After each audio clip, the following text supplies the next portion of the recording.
creations, it's expedient and obligatory for me as a nature ambassador to enlighten all creatures about sacred mysteries of our Creator, to share knowledge and insights about the history of nature. And this episode, Nature is God, part 3 up to 4, will reveal significant, very crucial and important mysteries of God. Its manifestation processes, mediums at which processes are being used, convey the vehicles and methods. Meanwhile, since God is the Word, the universal energy, life force, the spirit, infinite, transcendence, the only word that suits such is it. I think we agree with that. It's only it that can take on or in any form and still remain constant, like in this very context. It then takes he or him and whatever, depending on the physical flesh form it chooses at such times and space, of which part of such premise I, the nature ambassador, by an attempt defined God as the eternal central energy, origin, and the universal consciousness manifesting in and through all existences and presences. Howbeit creations, welcome right back here, still on the Voice of Nature with the Nature Ambassador. Please, for the full videos of this episode, visit our YouTube channel at Voice of Nature-Von 9100. Creation, yet still I have concerns and worries. How can we pay attention to grab the bigger picture of this historical update? How can we understand and learn from this historical record to prevent repeated past and present as ongoing misconceptions about God and safeguarding future regret? The bigger picture that all creatures are one and part of the universal natural system, irrespective of our diverse religions. Hence, we should always be aware and conscious of history of nature, aligning with our essence and our existence and creations. There is absolutely no way spiritual things, especially regarding the eternal central energy origin of all things, can be known ordinarily or carnally. And this consciousness has been captured in 1 Corinthians chapter 2 verse 14 and Romans Gospel chapter 8 verse 6. In other words, that the unknown will always remain unknown until and unless the central energy origin, God itself, the owner, maker and sustainer of all things, desires and will such consciousness into manifestation. Confirming this standing from Romans Gospel chapter 10 verses 13 to 17. And whosoever that shall call upon the name of the Lord shall be saved. Like I did say, no division in that statement, because there is no division in its creations. Whosoever and wherever, as far as such an one acknowledges its personified nature and call upon it in and through him in whatsoever form of flesh at such times and space, it is done. And for these times and context, the it desires is in and through Christ consciousness. That is the it consciousness of now, with full direct energy, dimension, and highest capacity consciousness of the eternal central energy origin. Yeah, highest. However, creations, another important clause to be considered here is that verse 14 to 15 says, how then shall they call on him in whom they have not believed? And how shall they believe in him of whom they have not heard? And how shall they hear without a preacher? And how shall they preach except they be sent? Have we clearly observed the desired will and consciousness, which is simply salvation, for the entire creatures and creations to be salvaged? But these are processes,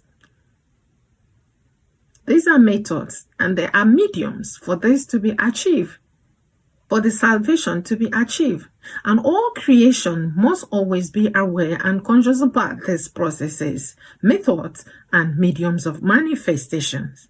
And that's why we are here talking about this, to enlighten us, to reawaken our consciousness towards the things that we ignore. The consciousness is there, reawaken them. Just as we are listening and hearing right here. Verse 7 says, to confirm that, for faith cometh by hearing, and just not hearing, but hearing by the word of God. Christians, we now once again see the awesomeness of God, consciously programmed in all its ways. Everything he does is pre-planned. If you like, you believe it. Yeah, because people will say, why didn't he know? Why was he not aware? Where was he when the snake, the serpent, deceived Eve? You understand? These are issues for another times. However, when you understand this basic principle of God desires and manifestation, you will come to terms with some issues about creations. And then now think about yourself, how you can be conscious and align to, suit your purpose and accomplish your mission and receive your blessings in each of the time and space of your existence. Yeah. Meanwhile, all this can only be revealed from the universal consciousness through its desired manifested vessel's consciousness, just like you're hearing, commonly known or called prophets, preachers, and whatever names it chooses for them to manifest in or through at such of times and space. But I tell us today that there are more behind some creatures. Yeah, some energies and consciousness are specially sent, specially made and sent, powered and sustained directly through the eternal central energy origin and universal consciousness. And these are not ordinary creatures. Yeah. So in reviewing few examples of such manifested consciousness at certain times and space, in brief, we have to start from the known. In the beginning was the Word, and the Word was with God, and the Word was God. Yeah, whatever happens before the Word became God is the dark side of God and nature. It alone can approve for whatever reason, decides and desires such knowledge and will it into consciousness or into being. Other than that, creation's natural disaster, I must say. So the earth was without form and void, and darkness was upon the face of the earth, and the Spirit of God moved upon the face of the waters. And in this record, we could observe a known state of God, an already manifested state of universal consciousness. Then another God's desires and will emerges, and God said, "Let there be light." And there was light. Creations, permit me to add up here that one of the greatest mystery behind creations to note is this universal consciousness being the Spirit of God, the direct eternal central energy life force, the light which was upon the face of the waters, wielded into the universal consciousness for manifestation. It then became visible and lighted up the world. It's what you could see visible. And again, 1 Corinthians chapter 10, verse 4, confirm and expose the mysteries clearly that it as God's consciousness can manifest in and through any form at certain times, circumstance, and space to achieve any desired purpose. Here, taking Christ consciousness still in the flesh or hardware of a rock, stone to accomplish a purpose. Yeah, if you go read that, you will hear. And as well, in the book of Isaiah, chapter 7, verse 14, the universal consciousness alarmed and introduced its upcoming event, saying, Behold, a virgin shall conceive and bear a son, and shall be called his name Emmanuel. Another consciousness updated that record and interpreted that report in St. Matthew Gospel chapter 1 verse 23. Emmanuel, meaning God with us. So here, if we are following this analysis, we will see here as a programmed God that the it, as God had already desired to be with other of itself here on earth. That's to dwell with its creatures here on earth. Amongst them, that was a pre-planned desire, and the process had long started to put the earth and everything in order to achieve this, the manifestation of that will and that desire of God. To align physically with other consciousness, God with us, creations, there is a very complex yet important point to note here as well. And I talked about this clause before, howbeit for the reasons of where we are heading, I will briefly explain it. There are different levels, dimensions, and frequencies of consciousness manifestations. Take note of these very points. This is the anchor point. There are times God desires, for reasons always known only to God, to Him alone, to undergo certain missions or mission that might be so intense and demanding. Meaning at such of times, the eternal energy frequency, consciousness level, and capacity deposit must exceed that of other consciousness already deposited, like the general creations. Why?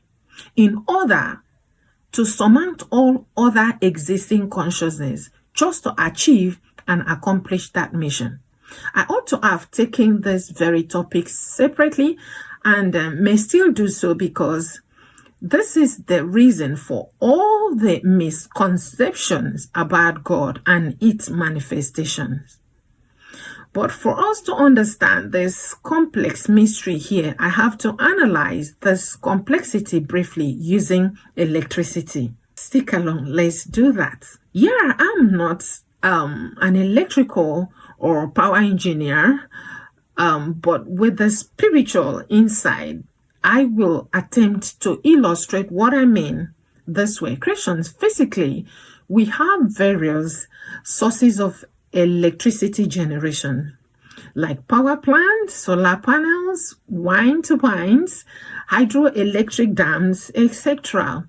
Generation stations where energies are converted into electricity with so much megawatts generated and distributed. Some dam generate at about 22,500 megawatts, and others also whose generating and distributing capacity varies widely, depends on the plant and location. Now, all these power or energy sources and stations joined together are still so minute and lesser than the eternal central energy origin power capacity. Imagine such energy generating origin point, an eternal and infinite generating point with unfathomable megawatts, if I may say so, an origin where energies are rather transmuted into diverse dimensions of consciousness, of creation measured in capacity levels and frequencies, just as electric in current and voltage. And despite God's energy distribution, the eternal central energy origin reservoir remains unshakable. That is what I mean by eternal central energy origin. Yeah, I will also add, to us here that it was for this very reason and due to such intensity of energy capacity that Exodus 33:20-23 recorded this incident between God and Moses. And he said, "Thou canst not see my face, for there shall no man see me and live. While my glory passes by, I will put thee in a cleft of rock and will cover thee with my hand while I pass by. And I will take away my hand, and thou shalt see my back parts, but my face shall not be seen." Creations indeed. God is just too beautiful and awesome. Those are just words, because I lack words to equate with what I'm saying. Did we notice that usage? While my glory passes by, creations, let me use my dialect, I think, to say what that means. Yeah, it would better be explained through my dialect. The moyo, uku, or ndukbo of God is unfathomable.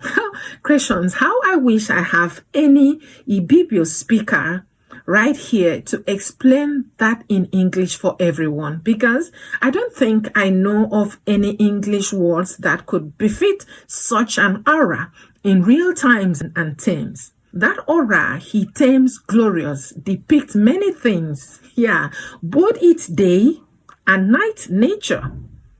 Aura of awe, terrifying, splendor, hazardous, elegant, gorgeous, fearful, disastrous, dangerous, scary, squalls, tempest, frightening, wonder, amazing, name it. These are all dimensions of this very energy we are referring to. God. These are all dimensions and consciousness of God. And more we can't even just conceive. And these are what he meant by his glory. You can imagine. Lovely God. So amazing indeed. Creations, so how dare? It's true. None can withstand such radiance, such energy capacity, such complex aura without being consumed. And St. John Gospel, chapter 1, verse 5, acknowledges this mystery and extreme energy power force behind this light, God. And he said, "The light shined, and darkness comprehended it not." So if anyone could not be exposed to the normal electric current without necessary safety measures, then think about what we are talking about here. How then can one withstand such? That's why he instructed Moses what to do. Yet still, even with that, he will cover its hands while passing, so that Moses can only be at a distance to see the back and be alive, the back of God at a distance.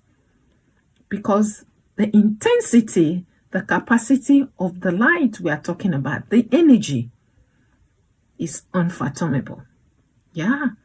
That's God creations. For no one and nothing stands its full outright presence, his face. If just common earthly electrical sources can generate such energies that powers cities and industries with big engines, machines, equipment, and appliances with severe safety measures, how much more for anything to behold God's full energy? Never. So creations, just like in electricity, whose generating and distributing capacity varies widely, depends on the plant and location. So is in this very natural context, the it itself, that's God, the eternal central energy origin, transmutes and deposit energy in levels. and certain degrees of consciousness capacity in each manifestation. That's all of us, every creatures, levels. So we measured human with their energy, their content. The hardware, fine, but the main thing is the energy levels, the consciousness level. That's how God measures. That's how the deposit is. And it's simply this way to suit the reason and to properly power the purpose and mission at such of times and space of manifestation of consciousness as all of us here on earth. And even with the medium, the hardware, which is the flesh that would house the it, the spirit, the software, the entire consciousness deposit is programmed. And no matter its endless energies, conversion and transmutation, the it as God origin remains eternally unshakable, ever mightier and ever supreme and ever conquering. You can't win God. You can also, you said you want to kill God, you want to. That's ignorance at its peak. When you understand, how do you even start? Can you even name one single consciousness? One. How they operate. So if you can do all that, you can now talk about God to kill and to know. That's it. And that's why we say, Abba, Father. The I am, the whatever one can and may conceive. I adore thee, Father, and all energies through all creation should not fail to accord it in him praises always and reverence the glory of our origin.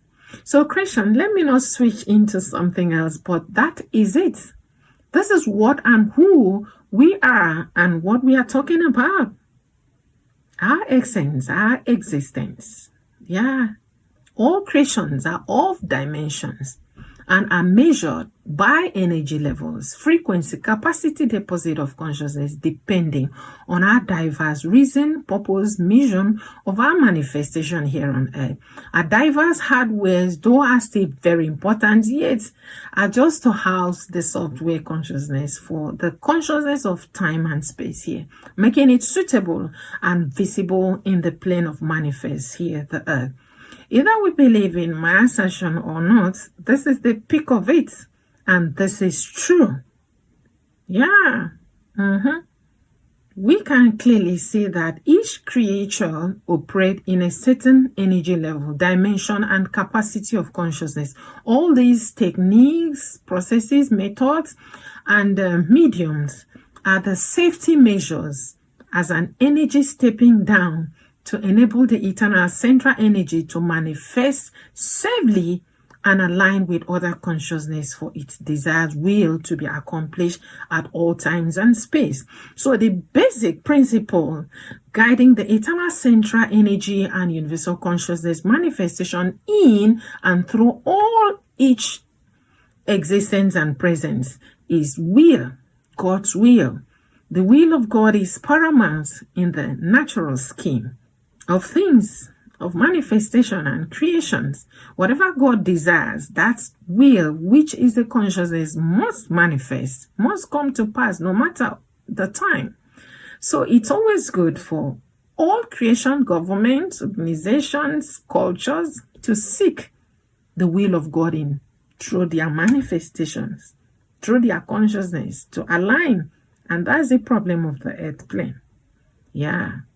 So when we understand these basic principles, we will appreciate God in and through all creatures and dimensions. We will respect each other and owe nothing than to love. Knowing we are all consciousness for reasons and serving a purpose at certain times and space. With these basic principles, we have established, thus we can now link up that mysterious statement in St. John Gospel chapter 10, verse 34 to 38, to specifically address Christ's consciousness. That's my concern. To end the repeated confusion and the ongoing misconception. Howbeit creations, for this not to be too long, it's already too long, I'm signing out, returning shortly for the part 4 of Nature is God. Peace.